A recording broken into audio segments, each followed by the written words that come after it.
2003 की बात है। हमारे एक सब्सक्राइबर तपोस भाई के पिताजी वेस्ट बंगाल के कोल फील्ड में काम करते थे, मतलब कोयले की खदान में। अब तपोस के अलावा फैमिली में उनके माता पिता और 3 बड़ी बहनें भी थी। एक दफा तपोस के पिताजी वही कोल फील्ड के अंदर ड्यूटी करने गए थे। तपोस अपने बाकी फैमिली मेंबर्स के साथ घर पर ही थे। इनकी माताजी किचन में चाय बना रही थी और इनकी सबसे बड़ी बहन अपने कमरे में बैठ के टीवी देख रही है। अब इसी बीच तपोस की माताजी ने उनको किचन में बुलाया और चाय का कप पकड़ाते हुए बोला कि ये कप ले जाके अपने बड़ी दीदी को दे आ। अब यहाँ पर तपोस अपनी माँ की तरफ देखता है और चेहरे पर एक अजीब सी घबराहट लेके ना में अपना सर हिलाता है कि मैं नहीं चाहूंगा। पर फिर माँ की परेशान शक्ल और 1-2 बार जिद करने की वजह से वो चाय का कप लेके अपने बड़ी दीदी के कमरे के बाहर पहुँचते हैं। यहाँ पर तपोस का हाथ एकदम शिवर कर रहा था। जब उसने दूसरे हाथ से दीदी के कमरे का गेट खोला तो देखा कि भाई उनकी दीदी ना अपने बेड पर दोनों पैर फोल्ड करके बैठी है। उनके सर का बाल सामने चेहरे पर आ रहा था, जिसने उनके चेहरे का लगभग 90% हिस्सा कवर कर रखा है। तपोस यहाँ एकदम डरते हुए दीदी के पास पहुँचते हैं और बोलते हैं कि दीदी मैं चाय लेके आऊँ तुम्हारे लिए।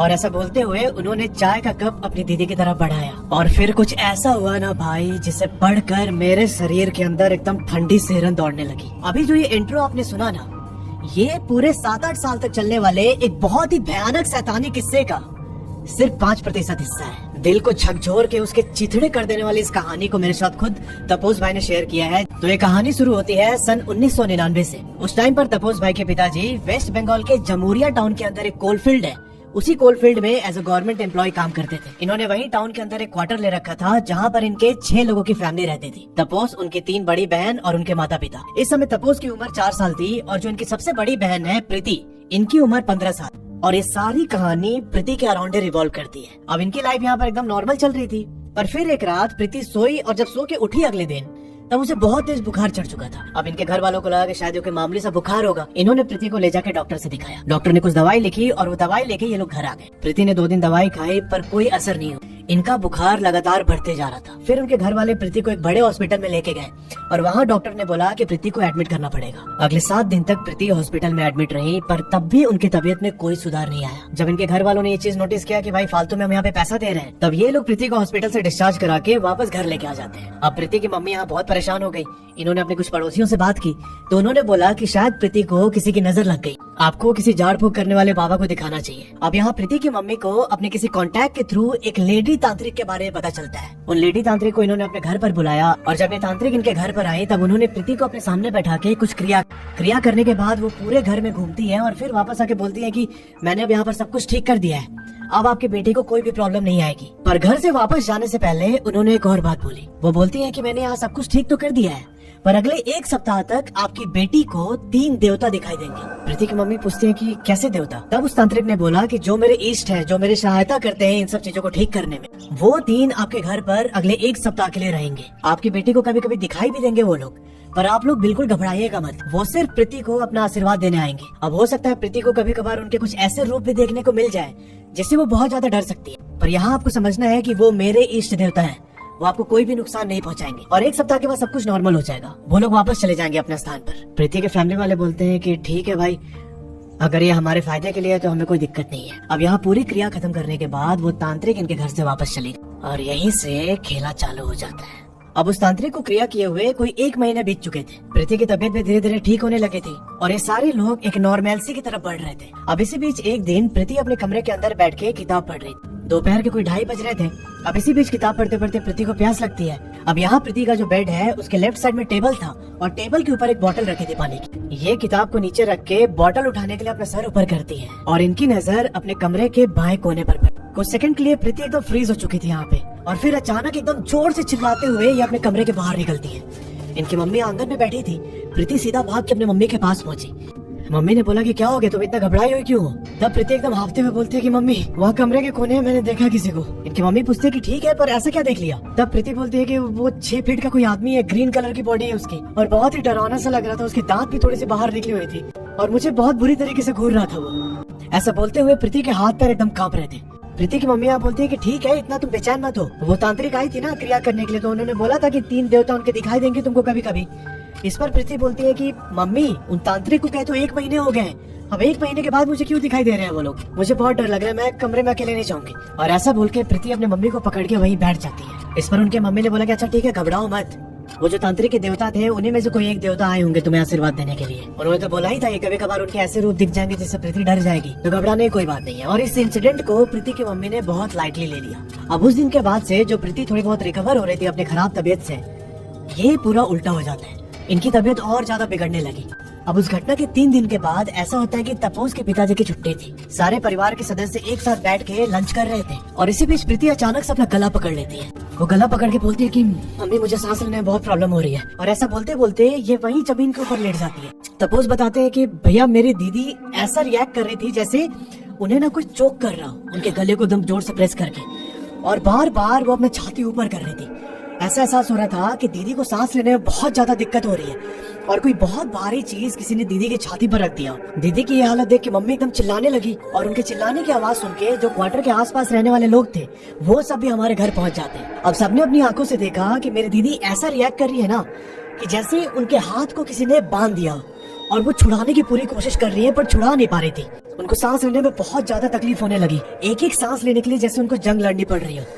अच्छा एक चीज समझना कि जहाँ तपोस रहता था वहीं से 600 मीटर की दूरी पर इनके चाचा जी का भी घर था। जो तपोस के पड़ोसी थे उन्होंने इनके पापा को बोला कि एक काम कीजिए और चाचा के घर लेके चले जाइए प्रीति को।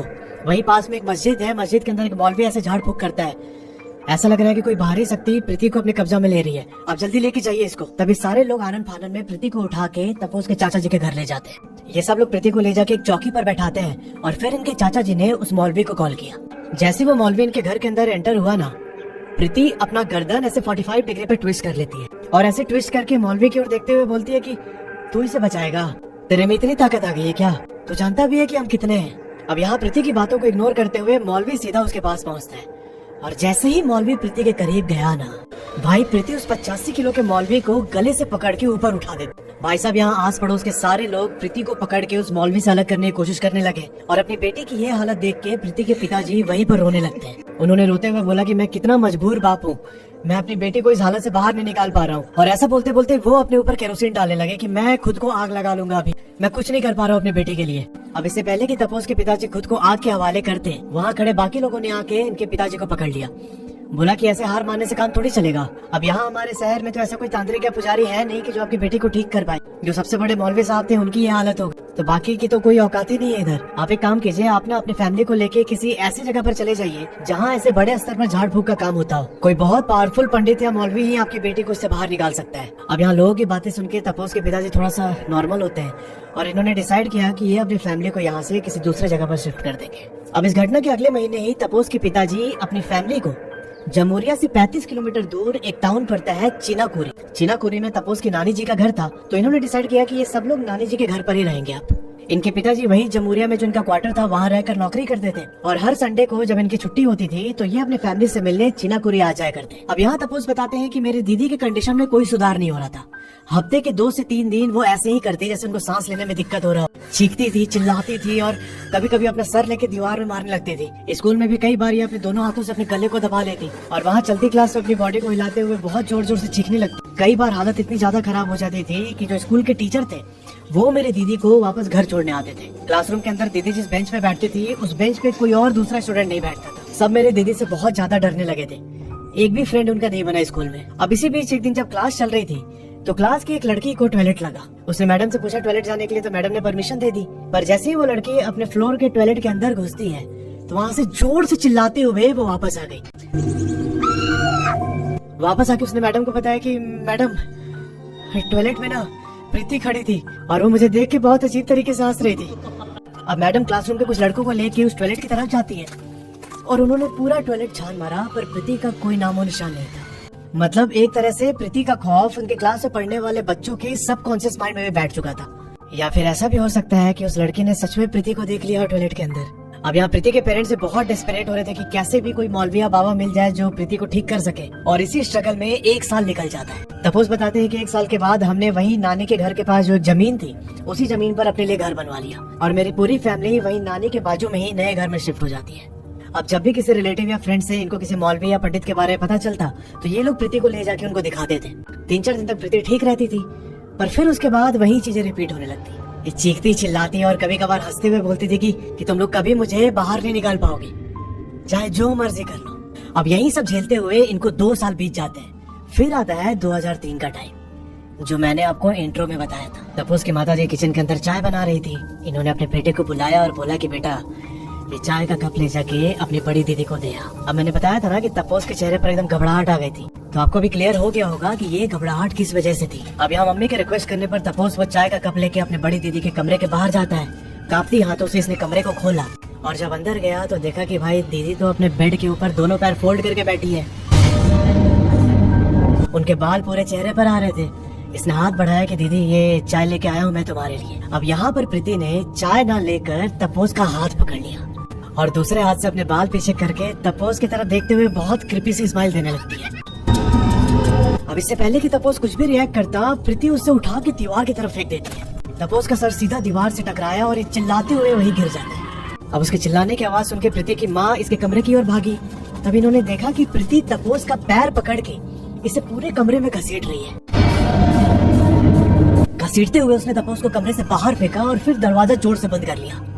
और दरवाजा बंद करने के साथ ही प्रीति कमरे के अंदर जो भी कांच के सामान रखे थे ना, उन सबको बिखेरने लगी। और फिर यहाँ प्रीति की मम्मी ने प्रीति के हंसने की आवाज सुनी। वो कमरे के चारों ओर घूम घूम के डांस कर रही थी और बहुत ही डरावनी आवाज में हंस रही थी। अब ये सब नजारा देख के प्रीति की मम्मी चिल्लाने लगती है जोर जोर से, और इनके चिल्लाने की आवाज सुन के आसपास के सारे पड़ोसी घर के अंदर आ गए। इन्होंने तपोस को एक दूसरे कमरे में ले जाके उसे पानी पिलाया और फिर जब तपोस थोड़ा सा होश में आया तो इसने सारी बात बताई कि मैं चाय लेके गया था और दीदी ने मेरे साथ ऐसे ऐसे किया। अब जो इनके पड़ोसी थे ये सब लोग प्रीति के कमरे का दरवाजा खोलने में लग गए। इनको कमरे के अंदर से लगातार प्रीति के हंसने और उसके डांस करने की आवाज सुनाई दे रही थी। अब इसी बीच इनके पड़ोस के एक भैया थे गौतम। उन्होंने एक सरिया लेके प्रीति के कमरे के दरवाजे में फंसाया साइड से और सरिया को बेंड करके जैसे तैसे उसका दरवाजा खोला। और जैसे ही लोग दरवाजा खोल के प्रीति के कमरे के अंदर गए, ये पाते हैं कि भाई वो कमरे के कोने में बेहोश पड़ी है। पर अभी तो वो डांस कर रही थी ना। अचानक कमरा खुलते वो बेहोश कैसे हो गई। फिर जब ये लोग प्रीति को उठाने गए तो इन्होंने पाया कि भाई उसके पूरे पैर में कांच घुसे हुए हैं। पैर से ब्लीडिंग हो रही थी बहुत बुरी तरीके से। ये सब लोग प्रीति को लेकर डॉक्टर के पास पहुंचते हैं और तपोस बताते हैं कि उस घटना के अगले 3 महीने तक इनके घर में कुछ भी नहीं हुआ। प्रीति एकदम नॉर्मल बिहेव कर रही थी। अब इस बीच तपोस के पापा भी ट्रांसफर लेके इनके पास शिफ्ट हो जाते हैं। ये सारे परिवार के लोग अब फिर से इकट्ठा रहने लगे। इन सबको लगने लगा कि मेरी बेटी अब पूरी तरीके से ठीक हो चुकी है, ये अब कुछ भी पहले ऐसा वियर्ड बिहेव नहीं करती। पर भाई साहब यहाँ तीसरा महीना खत्म होते होते प्रीति का पुराना रंग फिर से सामने आने लगा। अब यहाँ फिर से पंडित तांत्रिक और मौलवियों से दिखाने का सिलसिला शुरू होता है। तपोस बताते हैं कि मेरे पापा ने 60 से 70 मौलवियों और पंडितों से मेरी दीदी को दिखाया, पर हर बार एक ही चीज होता है कि 4-5 दिनों तक ये ठीक रहती और फिर वही सारी चीजें शुरू हो जाती। अब एक दिन ऐसा हुआ कि इनके नानी के घर पर एक गाय थी। अब अक्सर ऐसा होता है कि प्रीति वहाँ जाके उस गाय को घूरने लगती। एक दिन जब वो उस गाय को घूर रही थी तो तपोस की जो बाकी 2 बहनें थी वो बोलती है कि दीदी तुम इस गाय को ऐसे क्यों घूरती हो। और ये लाइन सुनते ही प्रीति बहुत जोर जोर से हंसने लगी और हंसते हुए बोलती है कि मैं इस गाय को 3 दिन के अंदर मार दूंगी। और ठीक ऐसे ही होता है। अगले 3 दिन में गाय की तबीयत बहुत ज्यादा बिगड़ गई और उसकी डेथ हो जाती। अब ये नजारा देख के प्रीति के परिवार वाले बहुत डर जाते हैं। इसी बीच पड़ोस में इनके एक मामा रहते थे जिनका नाम था राजेश। राजेश मामा ने बोला कि तुम लोगों ने इतने सारे पंडित तांत्रिक मौलवी सबको दिखा लिया है, पर जो बिल्कुल हमारे पड़ोस में है उनके पास तो तुम गए नहीं एक बार भी।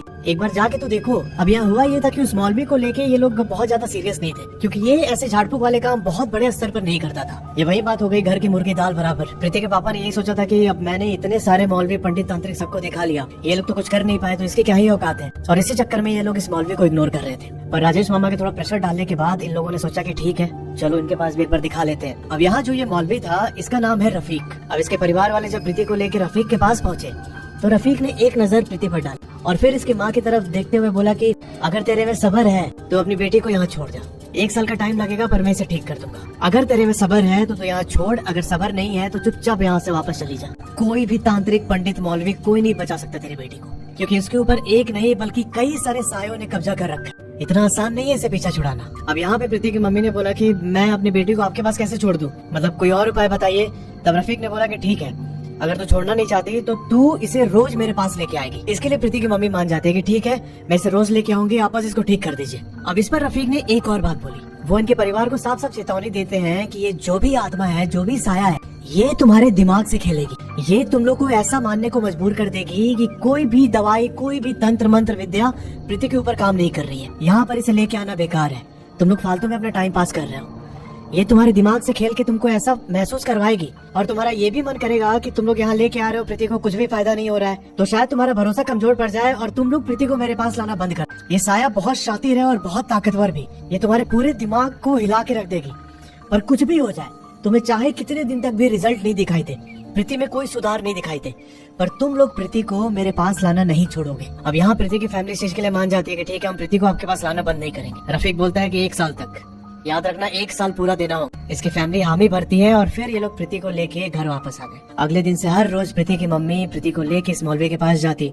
मौलवी अपना जो भी क्रिया करना होता वो सब करते थे और ऐसा करते करते 1 महीने का टाइम निकल गया। पर फिर यहाँ वही चीज होता है, प्रीति के परिवार वालों को प्रीति में कोई भी अंतर दिखाई नहीं दिया। मतलब जो 1% सुधार होता है ना, वो भी नहीं दिखा इनको। धीरे धीरे इनके परिवार वालों को लगने लगा कि शायद जो ये मौलवी है रफीक, ये हमसे पैसे हट रहा है और इसने पहले ही हमारे दिमाग के साथ खेल दिया कि तुम लोग को ऐसा लगेगा कि ये चीज काम नहीं कर रही है। तो इनका माइंड थोड़ा सा ऐसे मेकअप होने लगा कि यार रफीक हमें ठग रहा है, और इन्होंने 1 महीने के बाद प्रीति को उसके पास ले जाना बंद कर दिया और यहीं से चीजें और ज्यादा बदतर होने लगी। अब यहाँ से दोबारा अलग अलग पंडित और तांत्रिक से दिखाने का सिलसिला शुरू होता है। तपोस बताते हैं कि भैया ऐसा करते करते 3 साल बीत गए। मेरे पापा ने 10-12 लाख रुपए ऐसे ही पंडित और तांत्रिकों पे खर्च कर दिए, पर कोई भी फायदा नहीं हुआ। अब इसी बीच साल 2006 का टाइम आता है, दिसंबर का महीना था। ठंड लग रही थी तो धूप सेकने के लिए हम तीनों भाई बहन ऊपर छत पर बैठे हुए थे और मेरे मम्मी पापा नीचे वाले कमरे में थे। अब यहाँ जो मेरी मझली दीदी थी ना, उनका नाम है रिंकी। वो प्रीति की ओर देखते हुए बोलती है कि सुन, तो ये सब ड्रामा करती है ना, बस तुझे कुछ दिखाई नहीं देता है ना, कोई भूत कोई आत्मा कुछ नहीं तेरे ऊपर, बस तो मम्मी पापा को परेशान करने के लिए तो ये सब ड्रामा करती है। अब रिंकी की ये बातें सुन के प्रीति की आंखें भर जाती। रिंकी यहाँ तपोस और अपनी छोटी बहन की तरफ देखती है और फिर ये दोबारा प्रीति से बोलती है कि तू ये ड्रामा ही करती है ना। यहाँ रिंकी का प्लान था कि प्रीति को गुस्सा दिला के कैसे भी वो सारी बातें इसे निकलवा ले। इसे एग्जैक्टली क्या दिखाई देता है, ये क्यों चिल्लाती है, तो इसने प्रीति को एक तरीके से प्रोवोक करने स्टार्ट किया कि तू बस ड्रामा करती है, परेशान करना होता है बस तुझे मम्मी पापा को, तो उनकी हालत नहीं देख रही है, कैसे हम लोग झेल रहे हैं पिछले 5-6 साल से। अब ये सब सुन के धीरे धीरे प्रीति को एकदम गुस्सा आने लगा। वो रिंकी की तरफ उंगली दिखा के बोलती है कि चुप हो जा, अब तो सच जानना है ना, सुन मैं बता रही हूँ, जब भी मेरे साथ ऐसा होता है ना, तो एक व्हाइट कलर की साड़ी पहने हुई आत्मा मेरे पास आ जाती है। वो मेरे छाती पर बैठ के मेरा गला दबाने लगती। अब इसके अलावा एक और आत्मा है जिसकी पूरी बॉडी एकदम ग्रीन है। जब भी वो व्हाइट साड़ी पहनी हुई आत्मा मेरे छाती पर बैठती है ना, वो ग्रीन बॉडी वाली स्पिरिट मेरे पैर पकड़ लेती और मेरे पैर के तलवे में सुई चुभोती है। वो इन दोनों के अलावा एक काला साया भी मुझे दिखाई देता है जो कि बहुत लंबा है। वो आके मेरे सर के पीछे खड़े होके मेरा सर पकड़ लेता जोर से। मैं कितना भी कोशिश करती हूँ अपनी बॉडी को हिला नहीं पाती हूँ। मैं जितनी तेज चिल्लाने की कोशिश करती, वो ग्रीन बॉडी वाली आत्मा और जोर से सुई चुभाता है मेरे पैर में। मैं कोशिश करती हूँ उनसे छुटकारा पाने का, पर कोई फायदा नहीं होता। वो तीनों बहुत पावरफुल हैं और हर समय मेरे आसपास ही रहते हैं। जो मैं ये सब बता रही हूँ वो देख वहीं तपोस के बगल में बैठ के वो सुन रहा है। ओ भाई, ये लाइन सुनते ही ये दोनों बाकी के भाई बहन कांपने लगे डर के मारे। प्रीति यहाँ बहुत वियर्ड तरीके से हंसते हुए बोलती है कि मुझे अक्सर ना वो मेरे कमरे में या तो बरामदे में या फिर जहाँ हम डाइनिंग हॉल में खाना खा रहे होते हैं, वहाँ एक कोने में खड़े हुए दिखाई देते हैं। तुम लोग को लगता है ये सब मजाक है? नहीं, मैं कोई नाटक नहीं कर रही हूँ, तुम लोग मेरी हालत नहीं समझ पा रहे हो। वो अभी मुझे घूर रहा है बहुत बुरी तरीके से। अब यहाँ प्रीति का टोन एकदम चेंज होने लगा और इसकी ये हालत देख के इसके दोनों भाई बहन भाग के नीचे जाते हैं अपने मम्मी पापा के पास। वहाँ जाके इन्होंने अपने पेरेंट्स को सारी बात बताई कि ऊपर दीदी हमें ऐसा ऐसा बोल रही है।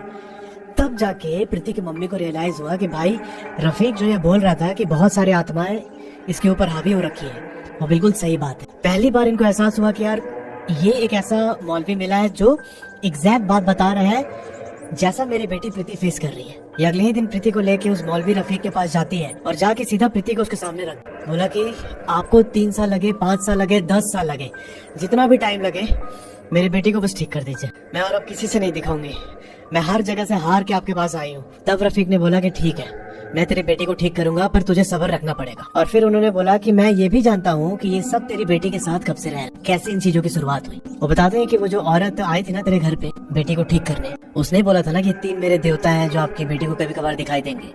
असल में वो कोई देवता नहीं बल्कि शैतान थे।